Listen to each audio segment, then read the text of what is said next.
There. Now it's recording. Is it recording? Do you want to stop it and numbers play it are going. back? The numbers are going. It's Welcome right to there. the Four Jinx Circus. The Jinx for Circus. Welcome to the 4 Mile Circus. 4 Mile Circus is a podcast by 4 Mile Circus. It is jinxed. It is apparently jinxed because we've tried to record this episode like 7 or 8 times. And This is the 27th time we are attempting this intro. and the recording just wasn't working. It just didn't work out. On more than one date. But now it's 30 seconds into the recording. I can see the numbers going. So that's great. So that indicates that probably it is being preserved on the SD card.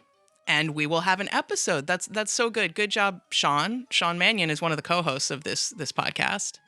What's an SD card?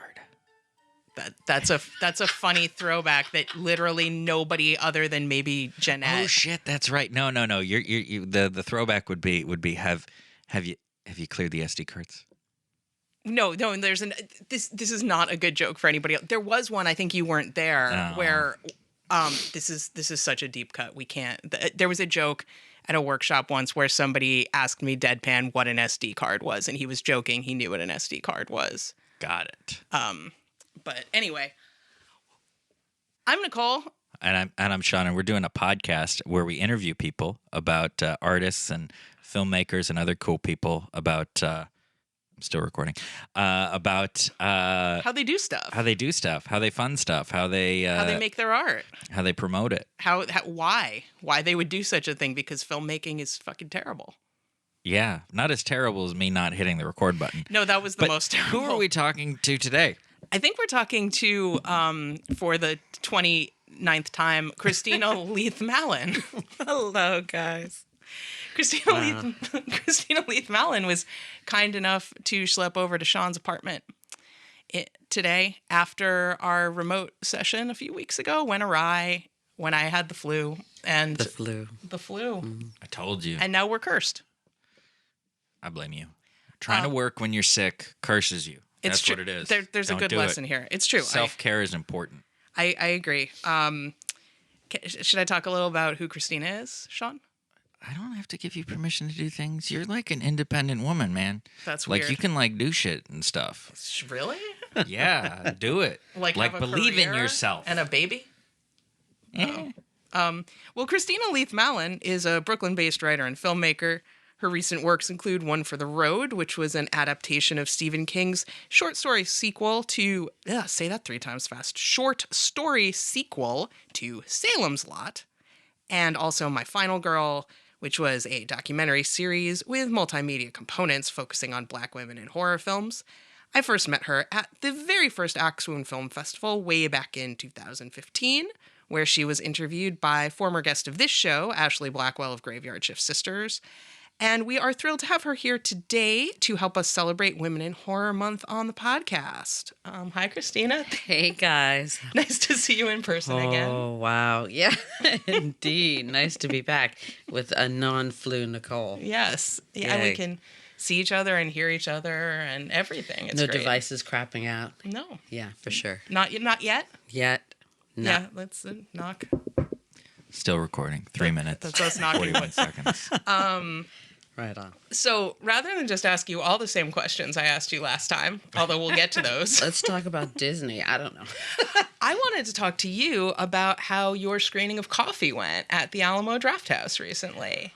Oh, yeah. That was awesome. Can you tell our listeners a little about that, what that was, how it came to be, and how it went? Yeah, I could do all of the above. Amazing. So the backstory is, well, I hosted Coffy, which was part of Alamo Drafthouse's series called Fist City, like action films. And I was really super psyched because I thought it was dope to do it because it was the only one with a Black female lead. Like most of these are Rambo, kind of Stallone, Jean-Claude Van Damme. But this is the only one that had a Black woman. So I was like, that's pretty awesome. And I didn't even know it was going to be part of the series, but how I came to it is about a year and a half ago, or about a year ago, I went to Alamo to see Cleopatra Jones. And then I was just, number one, Alamo's an amazing venue. They have a great bar downstairs, House of Wax, which has a bunch of wax. Have you guys been? Oh yeah, it's my second home, It's like basically. the only place I go see movies now. Totally. And I used to be a Nighthawk girl. I still love Nighthawk, though. So I went and saw Cleopatra Jones, and the person that was introducing it was so awesome, so sweet. She had such great energy.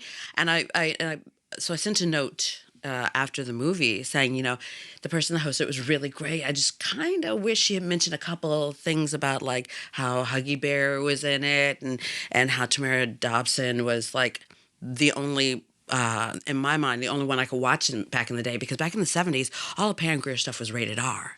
Right. So Cleopatra was rated PG. Oh. And so as a kid, I couldn't see all the boobies, the Pam Grier stuff. So I didn't see it until I was older. So I was like, I wish she had mentioned that and some of the fun facts about it. So I thought I was just kind of gently saying, come on, guys. And the program, Kristina, got back to me. She's like, hey, that was my friend. She was rocking, helping me out. But, tell me more. And we started a really cool dialogue. And I said, anytime, you have these, I'm going to come out. And she's like, would you like to host? And I was like, oh, well, yeah. And that's how that, happened. And so the first one, she showed me their catalog. The access of films they get, like Prince, 35, 70, 16, ridiculous. And so she's like, name some titles. And I was thinking, let's go for something super obscure. So I asked her, you have any of the Jean Rollin, sex, horror, vampire stuff? And she was like, I'll look for that. Or Myra Breckenridge with Raquel Welch. It's just if we're going to go there, this is the album. I'm not going to ask for Terminator. I'm going to go deep, And so one of the first ones I did, and I make it a point to either host a female-driven narrative or starring. That's my thing. I know there's so many NYU dudes that would chomp at the bits to do Eraserhead or all that kind of stuff. So I'm very niche like that. So the first thing I hosted was Let Me Die a Woman, the transgender. It's a documentary, right? Or pseudo documentary reenactment. And I did that because, and I did it during Pride Week last year, because the director is Doris Wishman, one of the few, if not only, sexploitation directors of the 60s. And she was kind of she would do nudie cuties. So I was like, okay, if I'm going to do that, and it was so much fun. What I learned too is what you may get from Netflix, and you may watch, even if it's an old one, it may not be the original print or the print you get, because there was a lot of extra things that were in it. There were and there was actual a procedure, a surgical procedure of transsexual procedure where you saw the penis being cut and everything. I was like, gender confirmation. Yes, yeah. So I was kind of it was something. And so then she's like, I'd love to have you do it again. I did Abby during the not holidays, Halloween. Mm-hmm. And then I just did Coffy. We scheduled Coffy, and there a little birdie told me I might be doing Jennifer's Body. Oh, I love that one. Yeah. I was just writing a little blurb about that film yesterday because I'm thinking about watching it again very soon. It was on a list of a blog post I was doing of films to stream this Women in Horror Month, and that was one of the ones I was totally. Yeah, I like just thinking about women writers, women directors, all about women. I know it it had mixed reviews, and I said to her, I was like, this would be winning. You loved it too. I did. I was just I argued with so many people totally. That movie is Megan Fox. I'm like, well, first of all, I saw it, and she gets a bad rap. She's really good. She is. I agree with that. That was the first time I was like, oh, she's really good. And then I see her in other things, and we just finished the most recent season of New Girl, and she's a New Girl. She's in it? Yeah, she's been in a couple seasons of it, off and on as a recurring character.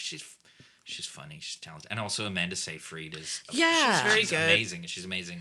They work really well together. It kind of reminded me of the chemistry with Ginger Snaps, the two-girl team that's love hate kind of situation. I thought it was a great movie. I said, fantastic. This is winning, but they're not going to do it. I was like, a winning would be a double feature with Jennifer's Body and Teeth. That would be I would definitely go to that, right? Of course. But they already screened Teeth, of course, recently. So. But yeah, so that's coming down the pipe, and that's how it came about. And I actually have a partner in crime that did my One for the Road with me, Alka Kushalani. Hi, Alk. And she's come to all of the ones I do, and she's like, I'd love to do some Indian cinema. So she and Kristina are talking about getting some Indian films here. That would be great. And she has a connection to bring some real prints. So yeah, it's all about the women. Yo, that is amazing, and definitely keep us posted. and the programmer's a woman, one of few female programmers. Almo, Kristina, shout out to her too. She does a great job. I may go see Nightbreed on Tuesday night. That's if their tickets still left, I may go see that. Oh, that was I've only seen it once, but I would like to see it on the big screen. I saw it on Netflix. What's his name? It's the Clive Barker thing, and David Cronenberg's in it. Yeah, I think I watched. I've only seen there was a director's cut, I think, on Netflix, and that's what I watched. That's what I saw. I've saw it at the movie, but it's different from way back in the day. I don't know. I've only seen that director's cut. I don't know which version they're screening at Alamo, but you could check on the website. I will definitely. Is it Terror Tuesday or weird? It's Terror Tuesday. Yeah. Okay. But I love when they do some great stuff. And you're going because it's my birthday. It's your birthday. Happy birthday to Nicole. Thank you. By the time I would have forgotten to say anything if you hadn't mentioned that. That's so. You brought it on yourself. That's so cute. That's so kind. Thank you for the well wishes, everybody. Anyway, yeah, you mentioned One for the Road. Yeah, segue. Yeah, segue. All right. You see what I did there. So let's talk about One for the Road, about how it came about. Yeah, what that is. Right on. Well, the cool thing about it is, I want to say I think this is not a fact. It's just I think Stephen King may have more credits than any other director because he does Dollar Babies. And Dollar Babies, for people that don't know, he has this program, whereas if you're a young, up-and-coming filmmaker, he has a list of his short stories that he lets you do for the price of $1. So usually you can't do another writer's work without getting lawyers involved and buying the rights to it, but he lets you do it, and it's a contract. And you literally, if you get selected, like if you send an email and say, I'd love to do this, and Margaret, that's the person that gets back to you. She gets back to you and says you get it. You get this contract, you sign it saying, you can't use it for this, you can't use it, very specific parameters to use. And you sign this contract and you literally put a dollar bill. No checks, no money order, no credit cards. You have to put a dollar bill in the envelope. Love it. And then you get a 1-year usage of one of his short stories. So I went through, and he has so many stories. I guess you guys can go on for oodles about his writing habits and how he writes 3 pages a day, and he's like dogged about continuing to his no one can hear that kind of hone his craft continually. Christina's gesturing emphatically with her I don't hands. even know what that means. It's like opening a jar. It's like a jar opening, rotating a wrist. Yeah, this is how what writers do. It's kind of like the gesture you do all day. when you're like, I'm going to strangle you. Oh, but I don't know what's your neck. It's like trying to strangle a fish. Sure. Oh, yeah. Yes. No, that's weird. So Stephen King strangles fish. Yeah, he strangles fish, and you pay $1 for it. And so I looked through his list, and there's like weird ones, like the milkman, and someone that like rides a treadmill in the 80s and kills people. It was a lot of weird. Wait, which one is that? There is. You I have probably to look read at it this. at some point in middle school. I realized I have not read enough of his stuff. Like. Rides treadmill. 80s rides a treadmill. That sounds like cocaine-fueled Stephen King. Like that sounds total like, 80s. Yeah. That sounds like while watching Miami Maximum Vice. Overdrive. Yeah, I liked Maximum Overdrive. It's such a weird movie. It was so like the toasters and everything went. And someone else has done that where like everything goes batty, all the machines. That's not. Someone stole his idea, and it's been done a couple times now since. But I loved Maximum Overdrive. So I looked at the list. I asked for One for the Road because I loved Salem's Lot, and I wanted to do a vampire thing. And it's a pretty straightforward story. Car breaks down. The man goes to get help. He comes back. His wife and daughter are missing. The people that helped him went to, that say okay to help him.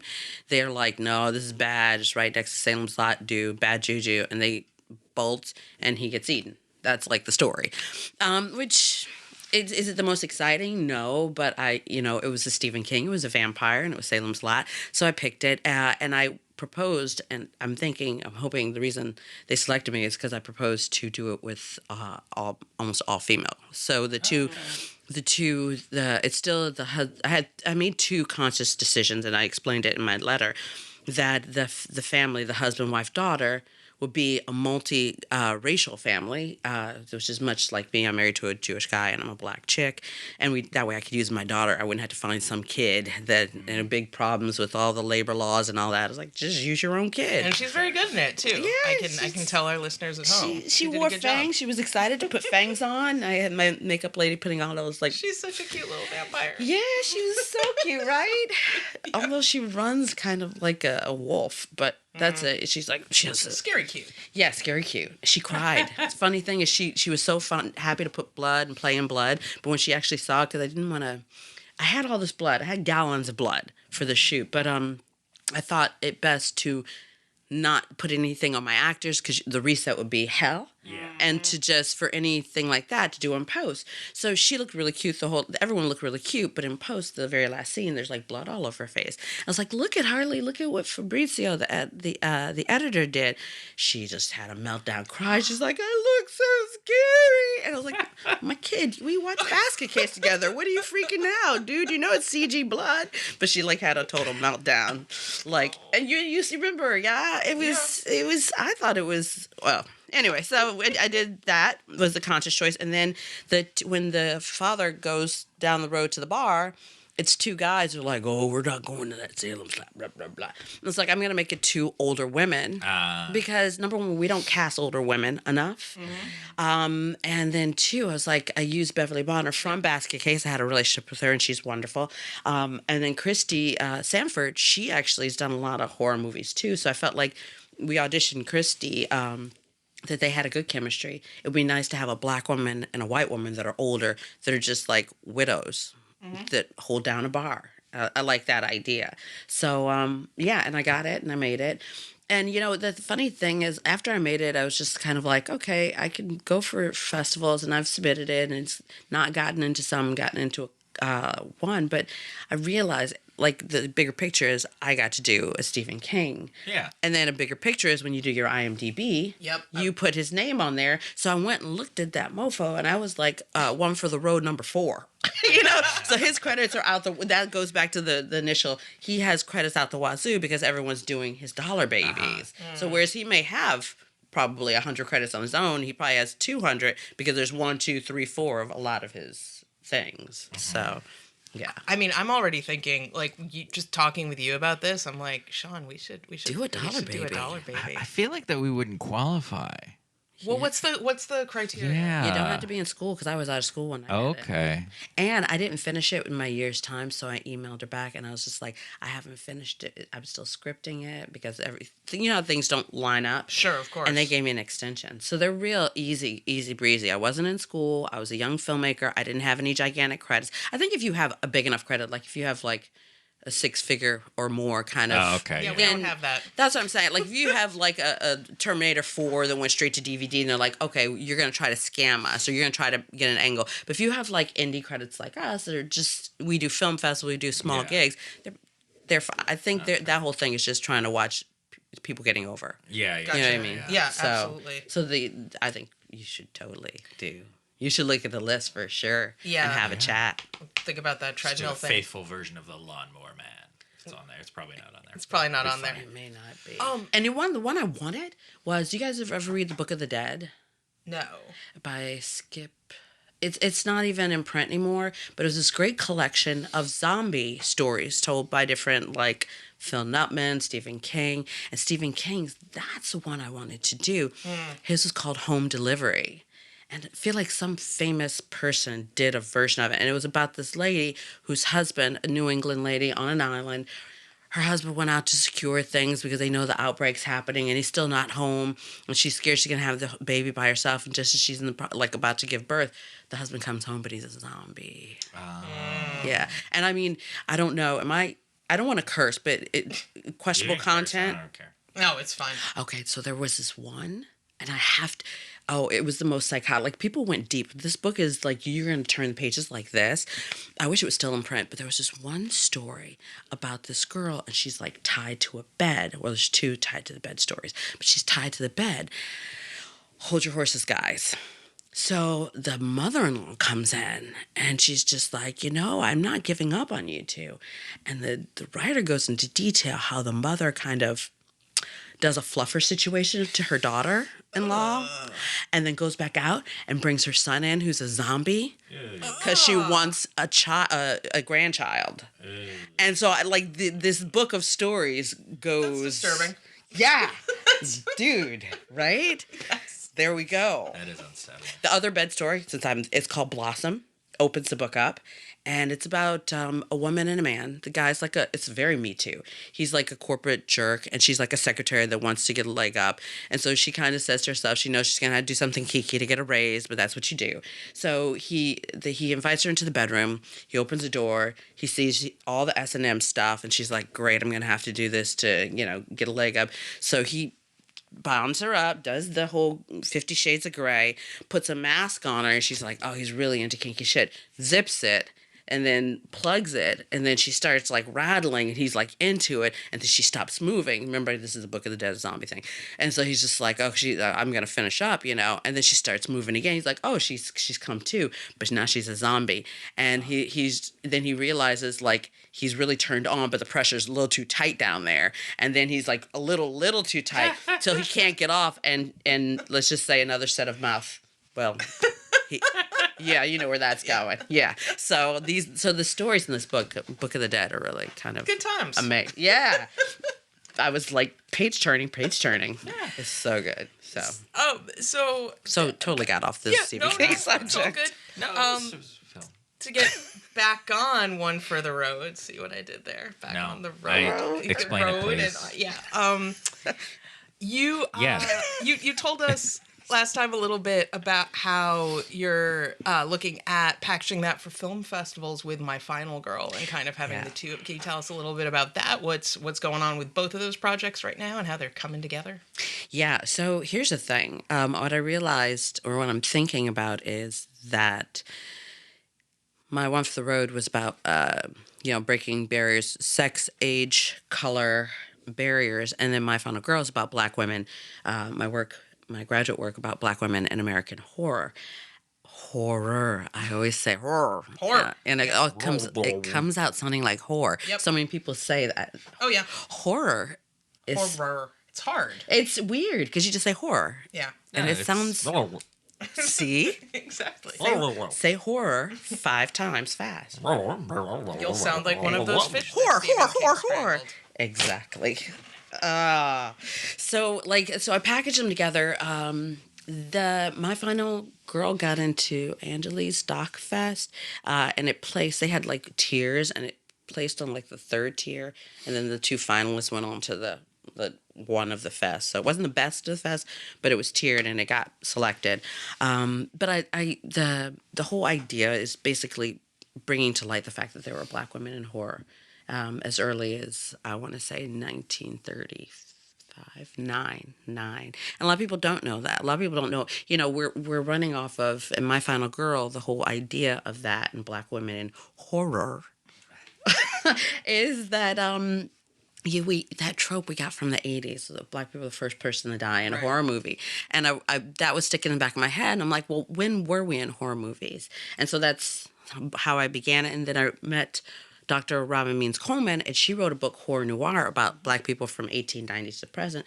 We talked, and she goes, you're even more niche because I'm looking at Blacks. You're looking at Black women. I was like, yeah, totes, and it's fascinating because if you look at it, the position of women in horror, before Final Girl, the whole idea was that you had to save a damsel in distress. Uh-huh. And with horror, especially what people don't realize is in Blaxploitation horror, Black women never come off as damsels in distress. So it was very easy for Pam Grier, Tamara Dobsons, Carol Speeds, Marky Bays, these women who are svelte. There's nothing about them that's demure. They're big women. They kick butt. It makes natural sense that they would, not be the first to die. Right. And so then when we get into the 80s slasher and we have Carol Clover, Men, Women, and Chainsaws, and you read the book about where the idea of the final girl comes from, it's us hooking onto that psyche that we can men can try to figure out through their gaze how to position women to be heroes. So the unfortunate part with white girls is with black girls in the 70s, blaxploitation, they just kicked ass and took names. But with white girls in the 80s, men forced white women through their gaze, so they had to be more boy-like, more like I remember in her book she was talking about Texas Chainsaw, Halloween. All the girls had like tomboyish type names. None of them really had boobies. Any white girl with boobies was dead in a slasher. If you had boobies, you had sex. So you basically, I think Linda Williams put it best, we got the final girl, but we had to make her look like an adolescent boy to justify it in a male gaze. Right, to desexualize in some way because the sexuality had to be linked and that would confuse, exactly. So the more she looked like a little boy, the more it was acceptable to have her. And even though you think it's empowering, you're kind of saying, well, we have to take away her sexuality. So it's a double-edged sword, So. Right. Which is why it wasn't until like around Scream and that stuff that started being commented on internal to horror movies, and then it started shifting in the mainstream. I feel like that's why I love Jennifer's Body. They're both beautiful girls that don't have to hide their boobs and can still be like deadly and are sexual people. Totally sexual. Yeah. So thank God for Jennifer's Body, but it took women writing it. I may rewatch that tonight, in fact. I think I might too. I'm really in the mood for that right about now. So I wanted to ask you, I don't think we got to this last time in the Lost conversations. The Lost Kristina Leath Malin Formhouse Circus interview that everybody can be like, oh, I wish, if only I could have heard that. Well, this is similar and covers a lot of the same ground, so you do not have to wish anymore, listeners. But I did want to ask you about working with BRIC. On my final girl. There was some, and I don't know exactly what it was, connection there, and I would be curious to hear about it. Yeah, so like you guys have a swank setup here, and I did start buying for doing my final girl. I bought some equipment, but I didn't have the setup. BRIC has great classes. Can you tell our listeners, or Sean can, or we can, what BRIC is? Yeah, you go ahead. No, you do. You're working with us. Well, you should do it. Okay, so BRIC is a community arts and media organization in Brooklyn, New York. It is a not-for-profit. It runs the Brooklyn public access television station, Brooklyn Free Speech TV, which has multiple channels on cable, various cable accesses, and I happen to be a media instructor there. And we like BRIC. Yeah, they're friendly folks. We meet there sometimes. Yes, yeah. Sometimes I have a class that sometimes we have a 4 Mile Circus meeting at the cafe there. Exactly. But they support a lot of Brooklyn-based media and broadcast it. Yeah. And so you worked with them. Yeah, well, I'm the community producers. Most of your boroughs, Manhattan has it as well.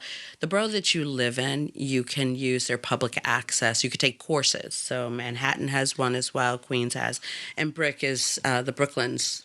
BRIC is the best one, and supposedly it has the most viewers. By and large, between all of the people boroughs. from other boroughs come to take our classes because they're better. Really? They're like try to sneak in. They're like, yeah, but I live in Queens. I'm like, sorry. Yep. Ooh. That's a requisite. You have to live in the borough. You're going to use your address to get in. Now they make you have to bring utility bills. Yeah. You got to prove that you live there. Yeah. So I took the studio, the AB studio, and I was like, I want to take the little one too, because when you take the studios, the A studio and the B studio, you need a certain amount of people to house them. So you can't just I couldn't have you if you weren't a certified producer. I couldn't pick my own crew. It has to be their certified people to use their equipment, which makes sense because it's if it gets busted, you're liable.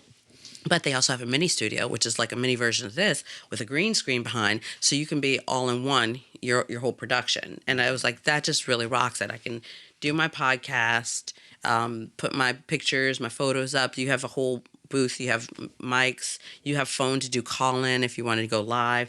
And it was like, yeah, that works. And so I hadn't figured out too, because I have a lot of footage that I shot over the years from different interviews, how to use the footage, and so I started using that as a way to do get the footage out there of my interviews with ladies. So, and I think StoryCorp, also Brooklyn based, which is pretty darn amazing. I might submit some of these stories to them to put in the Library of Congress. Let me know if you're going to do that, because I have a connection with them okay, right and on. would be happy to.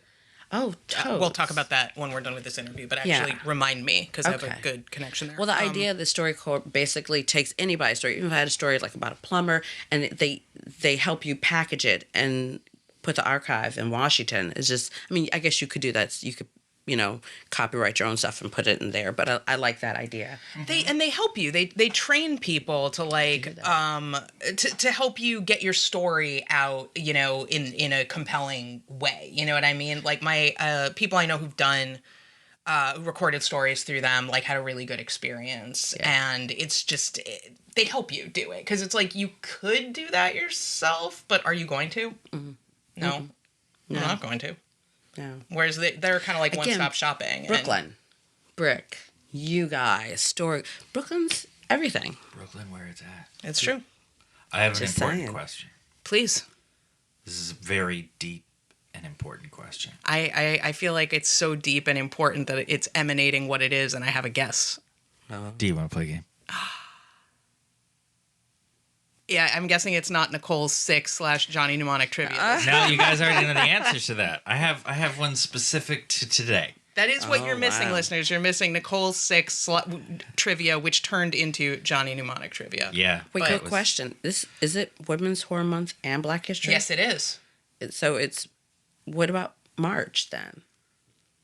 March is women's. March is Women's History Month. This is women's horror, or is Women it? in Horror Month. Okay, I'm trying to. But my trivia has nothing to do with that. Well, you better Well, write new 'cause- questions, Sean. Because today is Super Bowl Sunday. Oh, I can't answer. I don't know things. Let me get to it. Because it's going to be even worse. Oh, God. I don't watch the Super Bowl. I don't like football. It's boring. But Super is Uber in German. Yeah, we'll back. And Uber is a car service. Yep, it is. And Turbo Teen was a cartoon about a kid who turned into a car. Did not know that. So we're going to play Turbo Teen trivia. Great. I got there. We got there. It's a Turbo cartoon about a teenager, 6 Brit, degrees. who turned into a red sports car. A Brit? Brett is his name. Oh, I thought you were saying Teenager he was Brit. a Brit, and I was like, that's I an don't odd way think of so. putting that. I don't Okay. think a Brit would turn into a car. have They're a no little like too, said Brit too. they're a little too decent for that. So his name was Brett, and he turned into a red sports car. Okay. Mhm. Wow. And So question 1. What triggered Brett's transformation from teen to car and back again? Was it A, touching together his rings on each hand and shouting, "Thing ring, do your thing"? B, sensual massage. oh, Wow. why'd you go there? Really? C, extreme heat or cold? Or D, love? See. I'm gonna go with A You're going to go with A, touching the rings together and and say saying thing, ring, ring, ding. thing, I ring, think do that your sounds thing. so silly. And C, extreme heat or cold is Yeah. what you're saying. So the correct it's answer heat. is C, extreme heat or cold. Okay. Why But do I the- think I've seen this? I think. You probably have. It's like it lasted for just a few episodes, and it was. I think people will watch it now or see something on YouTube because it's absurd. so His funny. physically his like teeth turn into the front grill of the car. It's actually kind of I'm terrifying. visualizing. That sounds it really now. creepy, like Christine-ish. It's Yeah. super. It's super Kinda like creepy. it though. But no, the A is actually how young Benji would turn into Marvel Comics The Thing in the Thing cartoon. But see, somebody from did about the that. same ring era. thing, Yeah. thing you ring. I'm Ding. like, Yeah, he would somebody do- would write those words. Exactly. It wasn't Sean. That It was sounds goofy. terrible. It's bad. So, question Wow. 2. Oh, we fag. The monster truck driving villain of the cartoon series was called what? Was it A, Monstar, B, Dark Rider, C, Dr. Claw, or D, Jim? See, A. So you're saying it was Monstar, and you're I'm saying it was Monstar. I think A, it was Monster. Dr. Claw. You think it was Dr. Claw. If Doctor. It's, Dr. It's always Claw, Doctor But if is it's Dr. the Claw, I villain. will eat my shoe. I will not eat my shoe. But I'm sorry, you're both incorrect. The correct answer is Dark Rider. B. Really? A. Monstar is the main villain in the Silverhawks. That really is a villain? Cartoon series, yes. Dr. Claw is the bad guy in Inspector Gadget. Yeah. So you I were knew both I heard remembering- Dr. So Claw. we It were made both- sense. We both did the same thing. Oh, It was Trixie. Yeah, good. And Jim is just a bad guy. Fuck Jim. That fucking guy. All right, so number 3 For the win. for the win. Or the tie. Why isn't there a Turbo Teen movie? A. The show was shut down because of a lawsuit by the creators of Knight Rider, which is still being decided. Is it B. The creator of the show is on the run for stealing millions of dollars from a heart disease charity? Is it C, there are 3 Turbo Teen movies? Or is it D, why would anyone want a Turbo Teen movie? I like D. I'm going with D also, but I kind of wish it was C. Or B. Oh, The B correct would be answer hilarious. is D, why would anyone want a Turbo Teen B. movie? So The Christina heart. won. What did she win? We should give her a sticker. Yeah, where are the stickers? We'll give you a sticker in a minute. Okay. Christina Stickers! won. Oh my god, I'm so excited. I get a Turbo sticker. Teen. Oh, if you give me a Turbo Trivia. Teen sticker. Oh, I get a 4 Triple mile. T. Yeah. Oh, that's awesome. Should have Turbo Teen stickers. Coming soon from the 4 Mile Circus. Turbo Teen, the movie. Oh my god, we should totally do that. I bet I we think could you get the guys rights should to that do the cheap. movie. I bet you could. We probably could.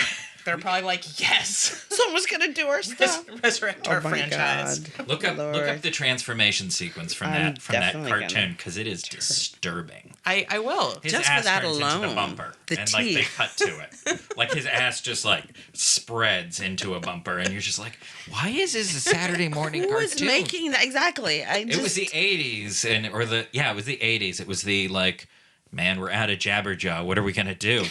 All bets are off in the 80s, man. There was some stuff.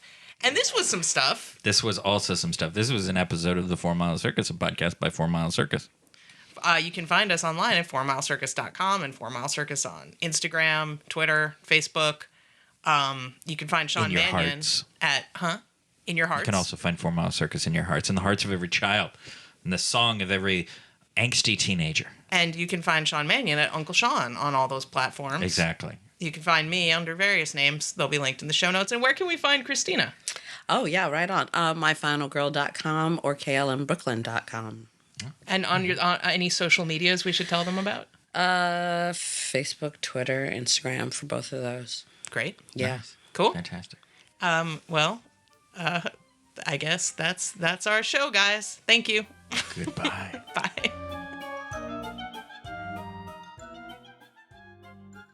If you like what you heard, please subscribe to us on iTunes, SoundCloud, or your platform of choice.